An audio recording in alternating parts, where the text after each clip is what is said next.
রাহুল বলছে কুল্লো মুস্কেরুন হারানুন, এ তালবিলিম টিউটার গলা ধরুন। তুমি কোথায় পড়েছো? এটা কুল্লো মুস্কেরুন হবে? তুমি কোনো মাদ্রাসায় পড়েছো কি? কি করে বললে তুমি যে কুল্লো মুস্কেরুন হবে? বুঝতে পারলেন? আমাদের তালবিলিম গুলো ছোট ছোট গুলো জানে। এই হযরতরা যে মাদ্রাসাতে পড়াচ্ছে, এদের তালবিল ওয়ালা ভুল ধরল, আর ওই ওদের সবচেয়ে বড় মুফতি হলো। হ্যাঁ, ওটাই সবচেয়ে বড় মুফতি হলো। হ্যাঁ, এবার শুনলেন, থামেন, দোয়া করবো, থামেন না।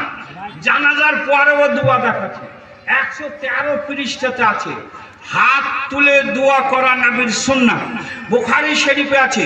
নবী মুস্তাফা নামাজ পড়ে হাত তুলে দোয়া করেছেন, আর অনেক জায়গাতে হাত তুলে